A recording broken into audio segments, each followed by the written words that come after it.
ओम विघ्नेश्वराय नमः। ओम श्री सरस्वत्यै नमः। श्री गुरुभ्यो नमः। श्री वेदपुरुषाय नमः। आप सभी का पुनः शिव संकल्पमस्तु द्वितीय प्रथम पाठ के द्वितीय भाग में स्वागत है, अभिनंदन है। जैसा कि हम सभी ने प्रथम भाग में शिव संकल्प सूक्त के 3 मंत्रों का अध्यापन किया था और अब हम अगले क्रम में चौथे और 5वें मंत्र का अध्यापन करेंगे। तो देखें 5वां मंत्र। चौथा मंत्र। ओम जेनेदं भूतं भुवनं भाविख्यत्परिगृहीतममृतेन सर्वं जेन यज्ञस्तायते सप्तहोता तन्मे मनः शिवसंकल्पमस्तु। पुनः एक बार और देखते हैं। ओम जेनेदं भूतं भुवनं भाविख्यत्परिगृहीतममृते न सर्वं येन यज्ञस्तायते सप्तहोता तन्मे मनः शिवसंकल्पमस्तु। उक्त मंत्र का अन्वय देखें। येन अमृतेन इदं भूतं भुवनं भविष्यत् सर्वं परिगृहीतं येन सप्तहोता यज्ञः तायते तत् मे मनः शिवसंकल्पमस्तु। अन्वय के साथ में ही अर्थ या भावार्थ की तरफ देखें। येन अमृतेन, येन अर्थात जिस, अमृतेन अमर मन के द्वारा, येन जिस अमर मन के द्वारा, इदम इस, भूतम भूतम अर्थात भूतकाल, भुवनम वर्तमान काल, भविष्यत और भविष्यकाल अर्थात ये तीनों काल, सर्वम और सभी सांसारिक पदार्थ या वस्तुएं, परिगृहीतम परिगृहित किया जाता है अर्थात प्राप्त किया जाता है या जाना जाता है। पुनः एक बार देखें। जिस अमर मन के द्वारा इदम भूतम भुवनम, यह भूतकाल, वर्तमान काल, भविष्यकाल व सभी सांसारिक सामग्री या वस्तुओं को परिग्रहित किया जाता है, प्राप्त किया जाता है या जाना जाता है। येन सप्तहोता यज्ञः तायते, जिसके द्वारा सप्तहोता अर्थात सप्त यानी 7 और होता अर्थात ऋत्विज, जो 7 प्रकार के ऋत्विक होते हैं यज्ञ में, उनके बारे में चर्चा करते हैं। सप्तहोता 7 प्रकार के जो ऋत्विक होते हैं, जैसे यजुर्वेद का ऋत्विक अलग होता है, सामवेद, अथर्ववेद इत्यादि के अलग अलग होते हैं। अध्वर्यु भी कहते हैं, होता भी कहते हैं और ब्रह्म आदि उनके नाम हैं। तो ऐसे जो 7 ऋत्विक हैं, इनके द्वारा यज्ञः तायते, यज्ञ को संपन्न कराया जाता है अर्थात मन के द्वारा ही 7 ऋत्विजों के द्वारा यज्ञ को संपादित कराया जाता है। ऐसा जो मेरा मन है, तत् वह में मेरा मन है, वह है कल्याणकारी प्रतिज्ञा करने वाला या कल्याणकारी विचारों वाला हो। एक बार पुनः इसके अर्थ को देखें। जिस प्रकार से अमर मन के द्वारा हम तीनों काल, भूतकाल, वर्तमान काल और भविष्य काल के साथ सभी सांसारिक वस्तुओं को प्राप्त कर लेते हैं और उनके बारे में जान जाते हैं, तथा उसी मन के द्वारा 7 ऋत्विकों से होने वाला जो यज्ञ है वह यज्ञ संपन्न कराया जाता है। ऐसा जो ये मेरा मन है, यह कल्याणकारी विचारों वाला हो। अगले मंत्र की तरफ बढ़ते हैं। ये 5वां मंत्र है। जस्मिन् रेचाः सामजजुंषि यस्मिन् प्रतिष्ठिता रथनाभाविवाराः यस्मिश्चित्तं सर्वमूतं प्रजानां तन्मे मनः शिवसङ्कल्पमस्तु।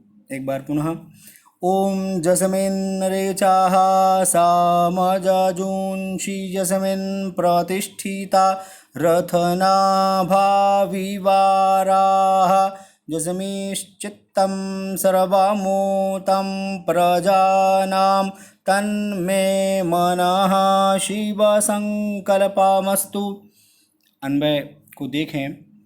यस्मिन् ऋचः साम यजूंषि रथनाभौ अराः इव प्रतिष्ठिताः यस्मिन् प्रजानां सर्वं चित्तम् ओतं तत् मे मनः शिवसंकल्पमस्तु।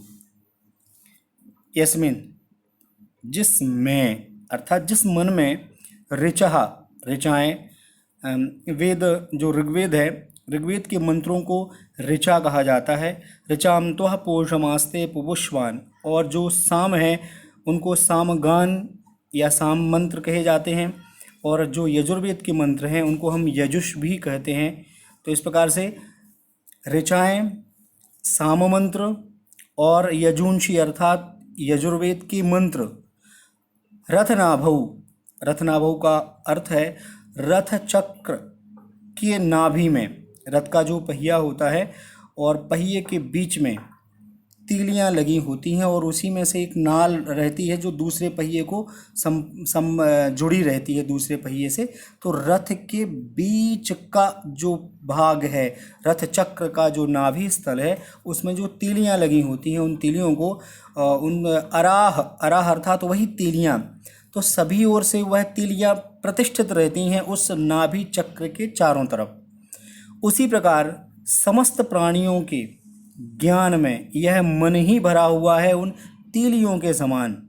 यहाँ चित्त का अर्थ होता है ज्ञान। यस्मिन् प्रजानाम, उसी प्रकार संसार के सभी जीवों में सर्वम सभी तरफ से ये जो चित्त है, चित्त अर्थात ज्ञान है, वह भी उन्हीं तीलियों के समान उसमें भरा हुआ है। ओतम यानी ओतप्रोत है, ऐसा जो ये मेरा मन है। तत् मे मनः शिव संकल्पमस्तु, यह जो मेरा मन है यह कल्याणकारी प्रतिज्ञा वाला या विचारों वाला हो। एक बार पुनः इस मंत्र के अर्थ को देखें। जिस प्रकार रथ के पहिए के बीच में नाभि स्थल में तिल्लियाँ लगी होती हैं छोटी छोटी सी, उसी प्रकार से ये जो मन है ऋग यजुस साम के मंत्र के समान सभी ओर से संगठित है अर्थात स्थित है। इसी मन में प्राणियों का समग्र ज्ञान भरा हुआ रहता है। ऐसा ये जो मेरा मन है यह कल्याणकारी विचारों से युक्त हो। अब देखा आपने इस पूरे पाठ में मन के बारे में ही बताया गया है, मन हमारा कैसा होना चाहिए। और अब आगे चलते हैं अभ्यास प्रश्न की ओर। एक पदेन उत्तरम लिखत, एक शब्द में उत्तर दें। मनः जागृतः कुत्र उदयति। मनः जागृतः कुत्र उदयति। मनः जागृतः कुत्र उदयति, उत्तर है इसका दूरम। अग्रिम प्रश्न। प्रजानाम् अन्तः स्थितं किं। मनः। अग्रिम प्रश्न। मनसः ऋते किंचन किं न क्रियते। मनसः ऋते किंचन किं न क्रियते, बिना मन के हम क्या नहीं कर सकते, कर्म। तो इस प्रकार से एक पदेन उत्तरम पुनः पहले देखें। पहले का दूरम, प्रजानाम् अन्तः स्थितम, इसका उत्तरम उत्तरमस्ति मनः, और तृतीय प्रश्नस्य उत्तरमस्ति कर्म। अग्रे एक वाक्येन उत्तरम लिखत, एक वाक्य में उत्तर दें। मे मनः किमस्तु। मे मनः किमस्तु, मेरा मन कैसा हो। तो जैसा कि आपने देखा सभी मंत्रों के उत्तरार्ध में या अंतिम भाग में मे मनः शिव संकल्पमस्तु ये पंक्ति सभी मंत्रों में आई है। तो मे मनः शिव संकल्पमस्तु पूर्णविराम। अगला प्रश्न। मनसा सप्तहोता कः तायते। मनसा सप्तहोता यज्ञः तायते। तृतीय प्रश्न। मनसि प्रजानां सर्वं किमूतं मनसि प्रजानां सर्वं किम ऊतम मनसि प्रजानां सर्वं चित्तम ऊतम अर्थात ज्ञानम चित्तम ऊतम। तो ये तीनों के उत्तर हो गए। अब प्रदत्त रिक्त स्थानानि पूरयत, प्रदत्त शब्दैहि रिक्त स्थानानि पूरयत, प्रदान किए गए शब्दों से रिक्त स्थानों की पूर्ति करनी है। सप्तहोता मनः ऋते तीन शब्द हैं। तन में रिक्त स्थान, शिव संकल्पमस्तु प्रत्येक मंत्र में हमने अध्यापन ही किया है। तन में मनः, यस्मान न ऋते आएगा, ये हम लोगों ने मंत्र में भी पढ़ा है। और तीसरे में ये न यज्ञस्तायते सप्तहोता, इस प्रकार से रिक्त स्थान और जोड़ी मिलाएं। यथा योग्यम योजयत, मनः ज्योतिषाम, ध्यान दें, एकम ज्योति ही,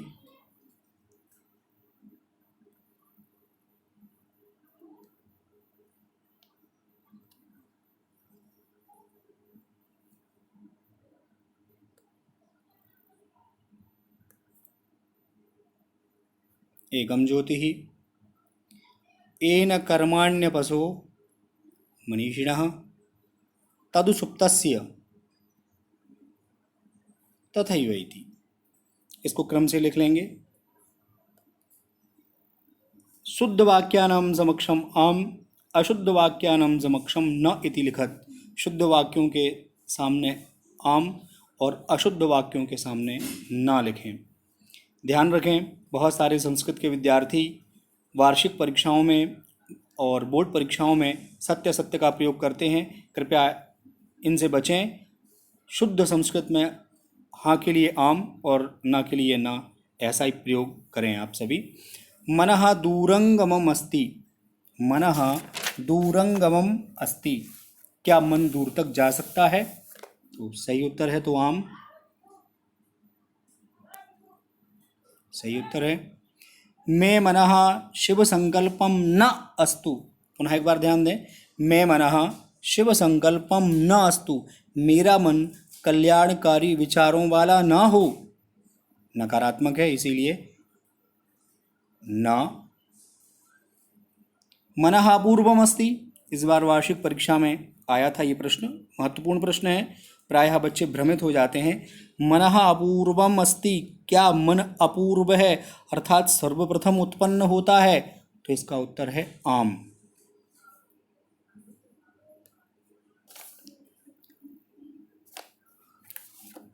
एक वचनतः बहुवचने परिवर्तयत, कुछ शब्द हैं एक वचन में दिए हुए हैं, उनको बहुवचनांत बनाना है।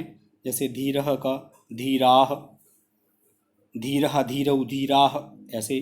तो यज्ञ, यज्ञः यज्ञौ यज्ञाः, तो बहुवचनांत में यज्ञाः।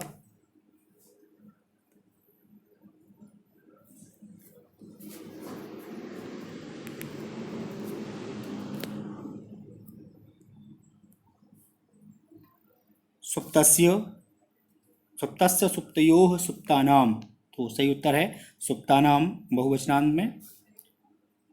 येन बहुवचनांत में यैः, कर्म कर्माणि, भुवनम भुवनानि। नपुंसकलिंग में जैसे जलम जले जलानि, उसी प्रकार से भुवनम भुवने भुवनानि।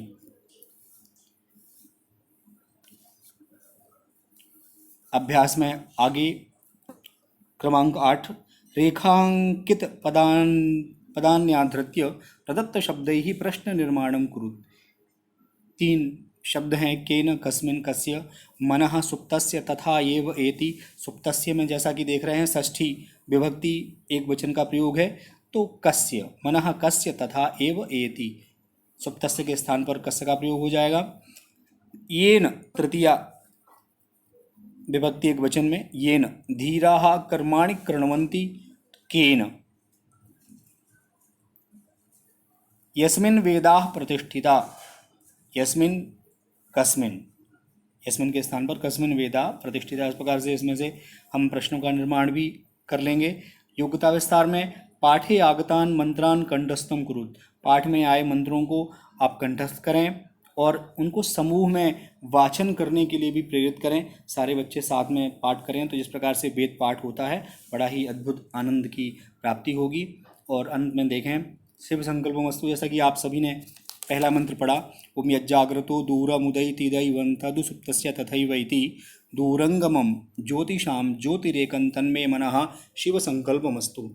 यह मंत्र पद्यांश के रूप में इस वार्षिक परीक्षा में भी आया था और बड़ा ही अच्छा मंत्र है और प्रायः परीक्षाओं में पूछा जाता है।